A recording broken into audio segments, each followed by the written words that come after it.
Well, a warm welcome to anyone joining. Thank you for being here. Go ahead and get yourselves ready with a notebook, grab a pencil or a pen. Whatever you choose to write with is fine.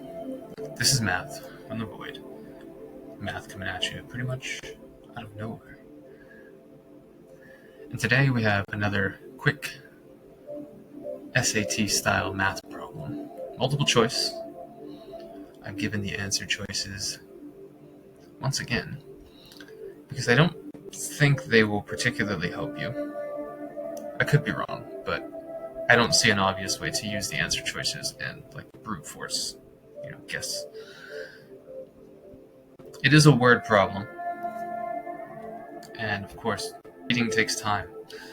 If you're a fast reader and you have sharp arithmetic, this should be really no problem. Without further ado, go ahead and give yourself about a minute and a half to a minute 30 seconds. Try this problem out for yourself first. And then when you're ready, come on back and see how we did it here. Okay, now we have a sports equipment manufacturer produced 3,600 footballs and 2,200 basketballs during the fall. That makes sense. That's when those seasons start up. It's coming around the corner. That's kind of why I threw this down there. You can put your favorite teams in the comments. Maybe just your home team. Well, in the winter, production slows down a little bit. It produced 3,060 footballs and a certain number of basketballs. If the manufacturer decreased all production by the same percentage, how many basketballs did it produce in the winter? This comes down to what we call a proportion. Because all production was decreased by the same percentage, that means we can make a proportion. In other words, if the football production went down by 20 or 30%, that means the basketball production also went down by 20 or 30%. Whatever percentage amount the production decreased by for the footballs will be the same percentage. So what we can do is say that the original amount of footballs, or the fall production, divided by the winter production. So fall divided by winter. This needs to be the same proportion for the footballs as it is for the basketballs. So this will be 2,200 over x. And don't use a calculator on this, don't you dare. We're going to solve this well and effectively.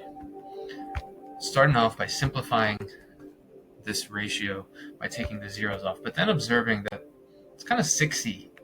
Not sexy, it's kind of 6y on this problem here, because those are divisible by 6. So let's divide them by 6. We're going to get 60 over, that can't be too hard to divide, right? 51, hopefully that's not too hard. Well, it turns out this reduces even more. It didn't just reduce by 6. I think it would have reduced by 18, or at the very least 12. In any event, we can reduce both of these by another factor of 3. So I guess, 18 would come out. That means that we're going to have 20 over 17. Right. Okay. So how does that help us out? Well, it helps us quite a lot here, because now we have 2,200 over x. That's going to give us 20x equals 17 times 2,200. Don't make it harder than it looks, okay? Don't make it harder than it looks. Let's divide both sides by 10 first. Take it easy. Then divide both sides by 2. And this becomes 1/10. So x is going to be 17 times 1/10. This is not hard to do, people. This is 1870. A great trick for this is really calling this 170 times 11, I guess. A great trick for multiplying by 11 is you simply add the two numbers. 1 plus 7 is 8.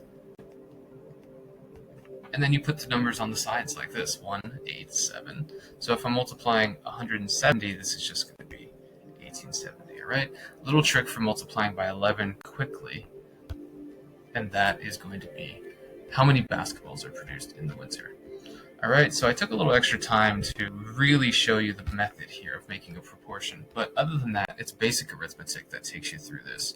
You need to find the greatest common factor, and you'll notice that I did it in simple steps. I didn't immediately try to find the greatest common factor. There's no pressure to do that, especially if you might make a mistake. You really just want to cancel stuff that's obvious, so divide the zeros out first. If you want to divide by 2, you can go ahead and keep dividing by 2 until it's clear that there's no more 2's in the mix. And then eventually you'll get a simplified proportion. This is much nicer to work with than 3600 over 3060. And from there, again, it's just some basic arithmetic of using the proportion, and that gives you your answer. So I think that's enough blab out of me. I'll see you guys next time.